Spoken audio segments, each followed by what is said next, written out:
يجلس سواء. طيب، بسم الله والحمد لله والصلاة والسلام على رسول الله وعلى آله وصحبه ومن والاه، أما بعد. فمر معنا بالأمس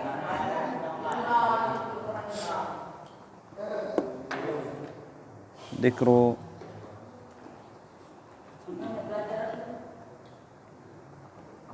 ما ذكره العلامة ابن عثيمين رحمه الله تعالى في المقدمة من قواعد الأسماء والصفات، قواعد الأسماء والصفات. وذكرنا ما ذكر في الأسماء والصفات، صح؟ قواعد في الأسماء، قواعد في الأسماء. من يذكر؟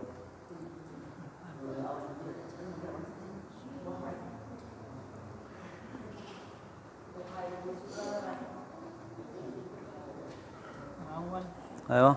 أسماء الله كلها حسنى. أحسنت، أسماء الله كلها حسنى. أيوة. أسماء الله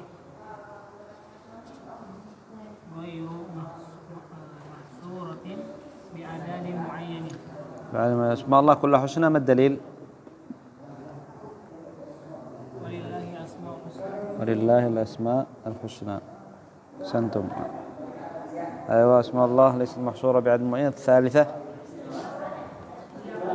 أسماء الله لا يثبت بالعقل. أسماء الله لا تثبت بالعقل وإنما تثبت بالدليل. إذن أسماء الله توقيفية، هكذا أسماء الله توقيفية. الرابع، مر معنا الرابع، صح؟ أيوة. كل اسم من أسماء الله يدل على ذات الله. أيوة، وعلى ذات الله وعلى الصفة التي تضمنها وعلى الأثر المترتب عليه إن كان متعديا. مثل ما قلنا، مثل المؤلف يعني رحمه الله تعالى العلامة ابن عثيمين الرحمن، مثل للازم العظيم يدل على صفة العظمة، وعلى المتعدي الرحيم يدل على اسم الرحمن يدل على صفة الرحمة، يدل على أن هناك من يرحمه الله عز وجل. كذلك السميع، قلنا أيضا السميع متعد، صفة السميع اسم، صفة السمع أيضا أن الله يسمع السر والنجوى. العليم يدل على اسم العليم، يدل على صفة العلم، وأيضا يتعدى أن الله يعلم خائنة الأعين وما تخفي الصدور. البصير أيضا. فأكثر أسماء لم تعديها. أما اللازم مثل الحي، من أسماء الله عز وجل الحي، صح؟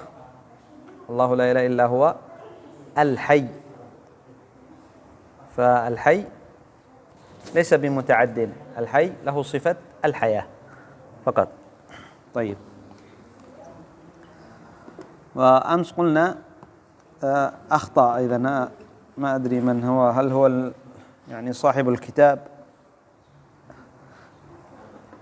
الذي كتب هذا، صاحب الطبعة الدار، كتب في الكتاب أن يعني هذا الموفق بن قدامة له شرح، يعني له كتاب العمدة الذي ندرسه في الليل، لكن ليس صواب.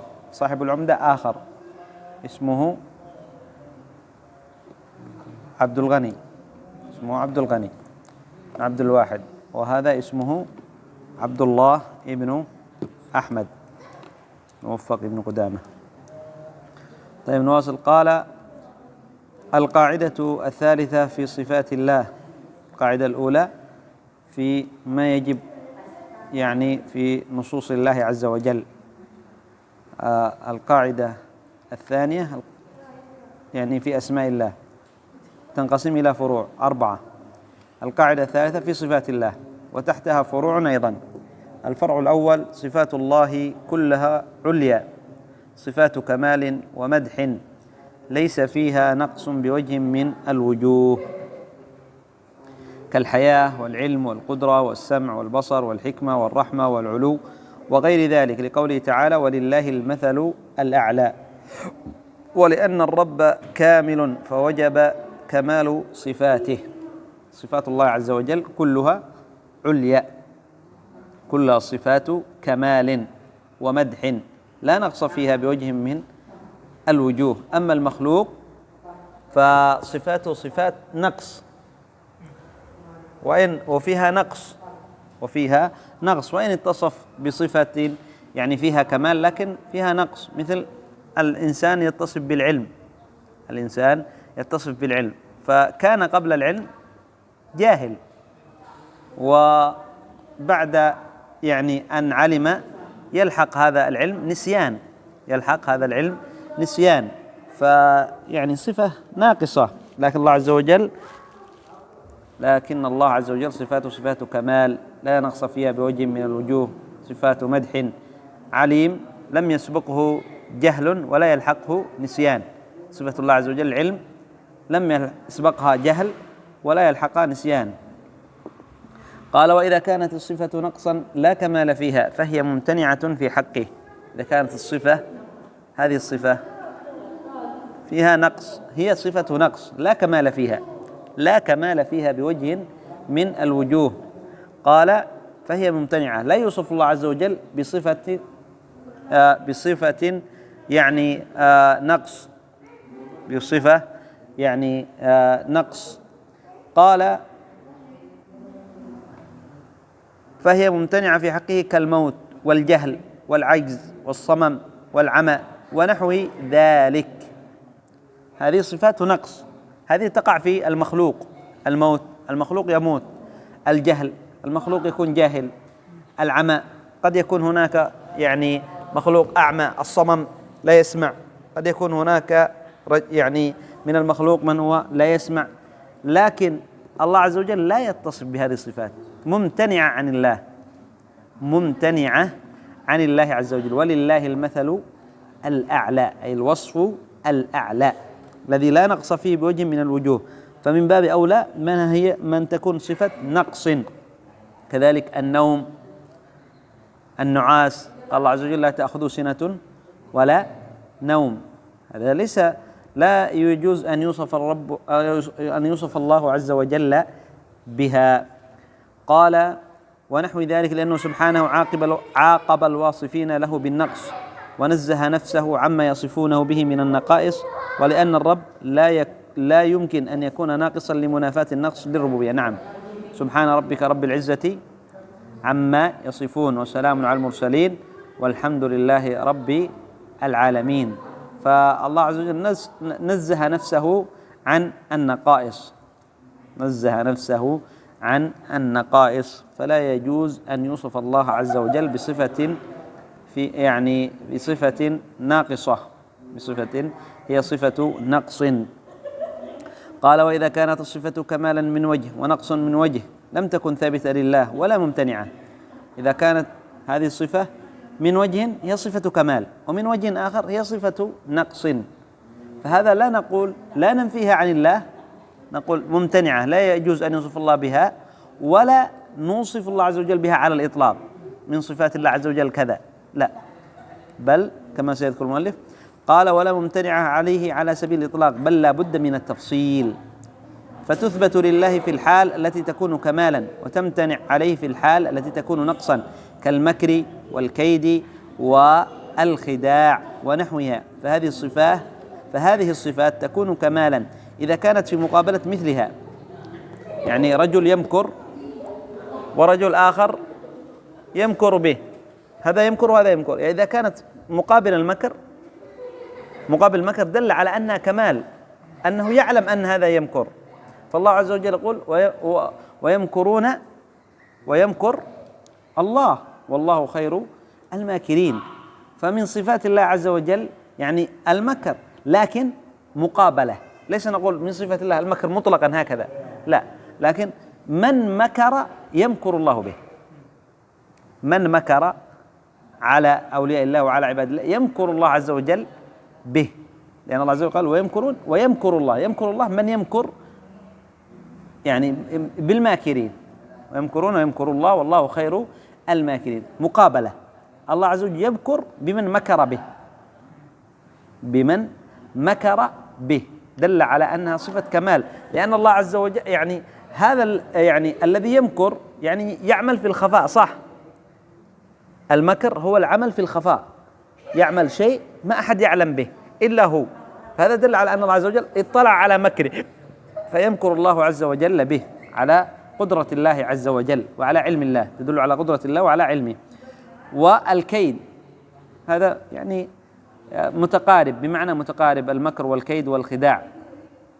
وأكيد، الله عز وجل يقول وأكيد كيدا، هذه صفة مقابلة، لابد يكيد الله عز وجل بمن يكيد. وأيضا يعني الخداع، ويخادعون الله وهو خادعهم، ويخادعون الله وهو خادعهم. فمن يعني يظن نفسه أنه يخادع الله، فالله عز وجل هو الذي يخدع الله عز وجل بمن خدع به. فهكذا مقابلة، لا نقول الله عز وجل يعني صفة من صفة الله عز وجل المخادعة هكذا مطلقا، لا، بمن يخادع، بمن يخادع. المكر بمن يمكر، الكيد بمن يكيد. وأما الخيانة هذه صفة نقص ما فيها، لأنها تدل على يعني سوء في المقصد، فهذه صفة نقص لا يوصف الله عز وجل بها، ولا صفة مقابلة. فالله عز وجل قال في يعني سورة الأنفال، صح؟ وإن يريدوا خيانتك فقد خانوا الله من قبل فأمكن منهم. ما قال الله عز وجل فخان، لا، لأنها صفة نقص، لأنها صفة نقص، فقال فأمكن الله منهم، فأمكن الله منهم. إذن هذه الصفات مقابلة وهي قليلة، صفة المكر والخداع ويعني الكيد مقابلة، لا بد. يمكر الله بمن يمكر به، يخدع الله بمن يخدع، يكيد الله بمن يكيد، وأكيد كيدا فمهل الكافرين. قال ذكر المؤنف الآيات، قال ونحوها، فهذه الصفات تكون كمالا إذا كانت في مقابلة مثلها، لأنها تدل على أن فاعلها ليس بعاجز، على أنه قادر، على أنه قادر وعالم. قال عن مقابلة عدوه بمثل فعله، وتكون نقصا في غير هذه الحال إذا مكر بمن لا يمكر، هذا يدل على نقص. مثل الإنسان يمكر بالعبد وهو لا يمكر به، هذا العبد هو يمكر به، يخدعه أو يكيد به، يعني يوقعه في يعني المصائب، يوقعه في المصائب، يظهر له أنه يحبه وهو يمكر من الخلف، يمكر به، يعني يعمل أشياء تضر ذلك الإنسان، هذا صفة نقص، هذه صفة نقص.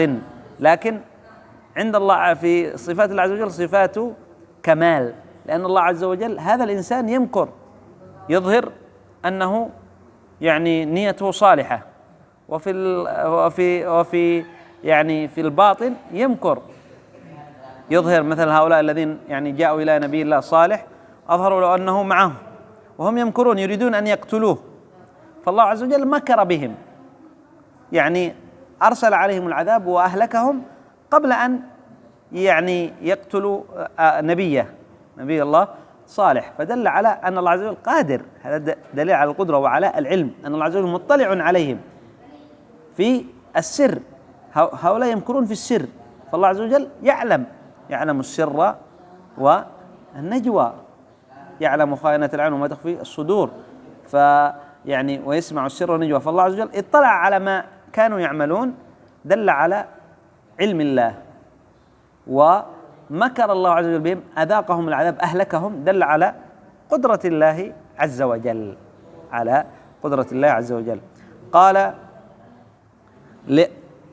عن مقابلة عبد بمثل فعله، وتكون نقصا في غير هذه الحال، فنثبت لله في الحال الأولى، فتثبت أي هذه صفة المكر والكيد والخداع في حال المقابلة.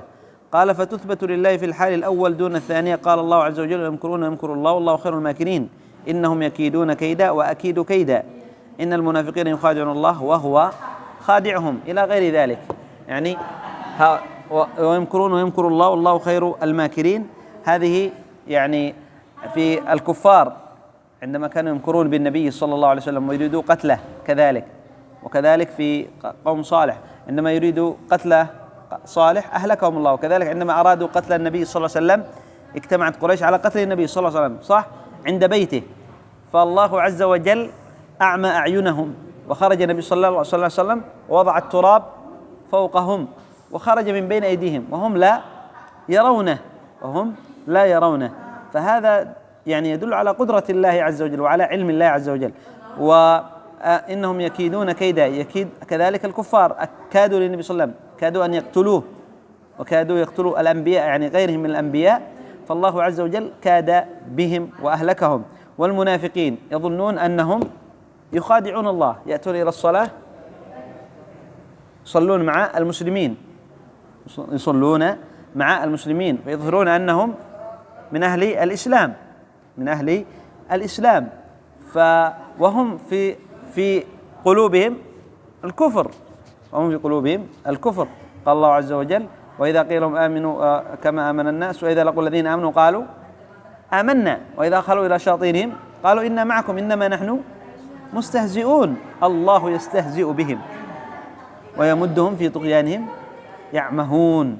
وهكذا يخادعون الله، إن المنافقين يخادعون الله هكذا يخادعون أنهم يخادعون يعني أنهم يخدعون المسلمين، وأنهم سوف ينجون من العذاب، يخادعون النبي صلى الله عليه وسلم، وأنهم يخادعون الله، يظهرون أنهم الإسلام وفي باطنهم الكفر، فيظن أن الله لا يطلع على قلوبهم، الله عز وجل يطلع. فلذلك في يعني الخداع يكون لهم في الآخرة عندما يعني يمشون على الصراط. قال الله عز وجل في سورة الحديد: إذ يقول المنافقون والمنافقات الذين آمنوا انظرونا نقتبس من نوركم.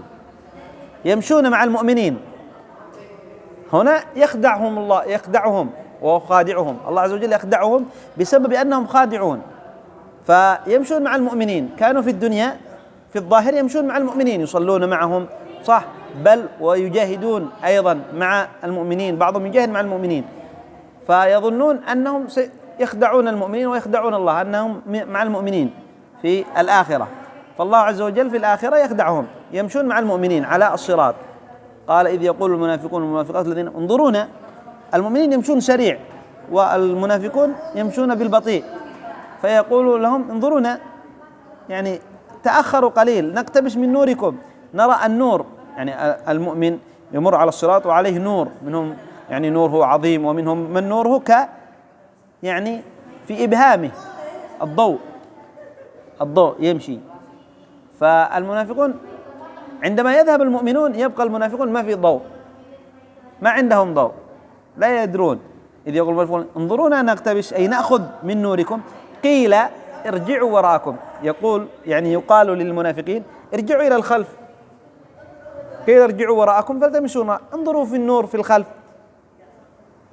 فضرب بينهم بسور له باب، سور باطنه في الداخل إلى المؤمنين فيه الرحمة، وظاهره إلى المنافقين من قبله العذاب. ينادونهم، المنافقين ينادون المؤمن: ألم نكن معكم في الدنيا نصلي معكم، وربما يعني يزكون، ولربما يحجون، ولربما يعني يقاتلون يجاهدون، يقولون: ألم نكن معكم؟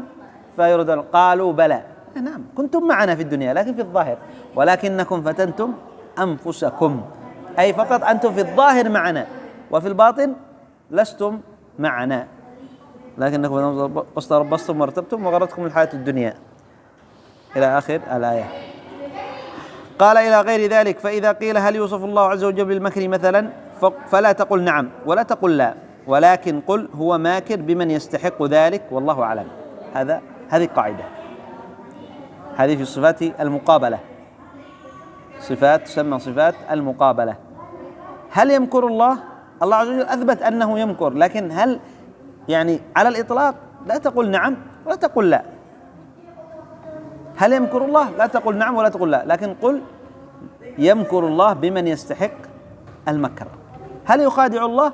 لا تقل نعم ولا تقل لا، لأنك إذا قلت نعم هذا صفة المخادعة فيها نقص، ما أثبت الله عز وجل مثلا يعني كغيرها من الصفات. المخادعة مثلا صفة السمع، والله السميع العليم، صح؟ والله هو السميع العليم، بناخذ من السميع صفة السمع، صح؟ هذه مطلقة. ما قال الله عز وجل والله يعني هو يعني والعياذ بالله يعني تعالى الله عن ذلك المخادع، قال يخادعون الله وهو خادعهم في باب المقابلة. إذا تقول يخدع الله عز وجل بمن يستحق ذلك، يكيد الله عز وجل بمن يستحق ذلك، يستهزئ الله عز وجل بمن يستحق ذلك، إن الله أثبت. يعني قال الله عز وجل كما تقدم معنا في الآية إذا لقوا الذين آمنوا قالوا آمنا وإذا خلوا الشياطين قالوا إنا معكم إنما نحن مستهزئون الله يستهزئ بهم، الله يستهزئ بهم. أثبت الله عز وجل له صفة، هذه الصفة، لكن على سبيل المقابلة، يستهزئ الله بمن يستحق ذلك، بمن يستحق أن يستهزأ به. إن شاء الله يأتي معنا زيادة بيان في هذا الكتاب عن صفات المقابلة. قال الفرع الثاني صفات الله تنقسم إلى قسمين: ثبوتية وسلبية. فالثبوتية ما أثبتها الله لنفسه كالحياة والعلم والقدرة، ويجب إثباتها على الوجه اللائق به لأن الله أثبتها لنفسه وهو أعلم بصفاته. الثبوتية صفات الله تنقسم إلى قسمين: ثبوتية أي ثابتة، ثابتة أثبتها الله عز وجل لنفسه أو أثبتها له رسوله صلى الله عليه وسلم في، يعني أثبتها الله عز وجل لنفسه في كتابه أو أثبتها رسوله صلى الله عليه وسلم في سنته، هذه ثابتة نثبتها. كالعلم، أثبت الله عز وجل بأنه يعني العليم، أي له صفة العلم، القدرة والسميع والعليم القدير. يعني أيضا يعني ما ذكر المؤلف هنا الحياة، نعم أثبت الله، وقال الله عز وجل الله لا إله إلا هو الحي، منها صفة، نأخذ صفة الحياة من اسم الحي، نأخذ صفة الحياة. أيضا الوجه، ويبقى وجه ربك، نثبت صفة الوجه لله عز وجل. وأيضا صفة اليدين، بل يداه مبسوطتان.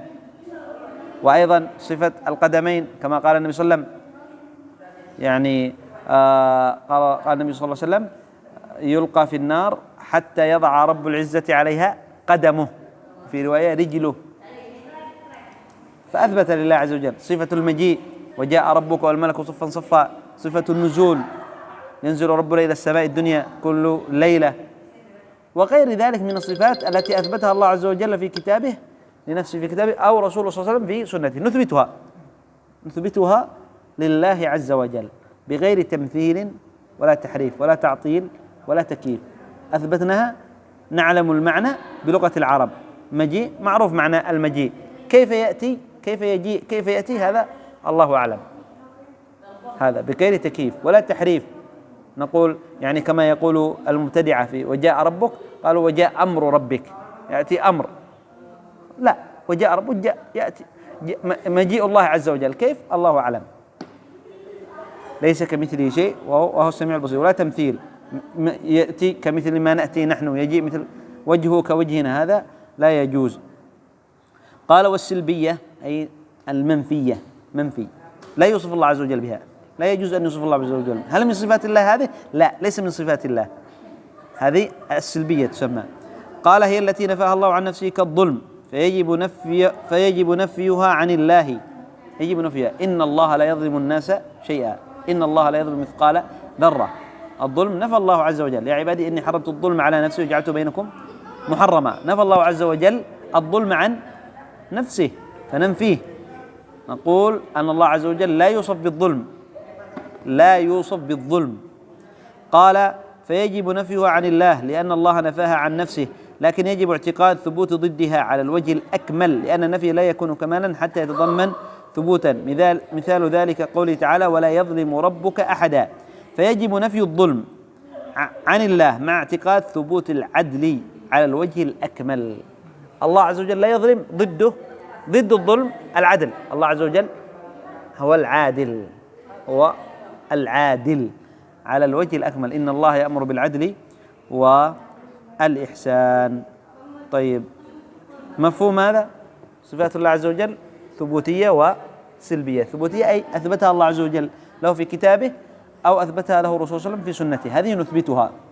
صفة الضحك، النزول، هذه الصفات التي هي ثابتة، سيأتي معنا ذكر بعض ذكرها في هذا الكتاب، وفي إن شاء الله إذا طال الله في العمر في الكتب المتقدم التي بعدها المطولة. هذه الصفات التي أثبتها الله في الكتاب في كتابه أو رسوله صح عن رسوله صلى الله عليه وسلم في سنته، هذه نثبتها. مثل هذه الصفات قلنا صفة الضحك ثبتت، الله عز وجل يضحك. صفة المجيء يوم القيامة، يأتي الله عز وجل، يجيء، وهل ينظرون إلا أن تأتيهم الملائكة أو يأتي ربك. صفة النزول في الثلث الآخر، ينزل الله. نثبت هذه الصفات لأن الله عز وجل أثبتها له. هذا من توحيد الأسماء والصفات، توحيد الأسماء والصفات نثبتها. وكذلك ننفي، هناك صفات نفاها الله عز وجل عن نفسه، وهذه الصفات التي نفاها الله عز وجل عن نفسه ننفيها. وكذلك ننفي عنه صفات النقص، وكذلك لا نسميه بصفة لم يسمي بها، لا نوصفه بصفة لم يوصف بها نفسه في كتابه ولم يوصفه بها رسول صلى الله عليه وسلم في سنته. نأتي بصفة ليس في الكتاب ولا في السنة، نقول الله يتصف بكذا وإن كانت كمال، وإن كانت من باب الكمال، لا نسمي ولا نصف إلا بما وصف الله عز وجل به نفسه في كتابه أو رسوله صلى الله عليه وسلم. والمنفية ننفيها عن الله عز وجل، التي نفاها الله مثل الظلم، كذلك النوم، لا تأخذه سنة، النوم والنعاس، سنة أي النعاس، لا تأخذه سنة ولا نوم، لا تأخذه سنة ولا نوم، وغيرها من الصفات التي نفاها الله عز وجل عنه في كتابه أو نفاها عنه رسوله صلى الله عليه وسلم في سنته. طيب، نكتفي بهذا القدر إلى هنا. سبحانك اللهم وبحمدك، أشهد أن لا إله إلا أنت.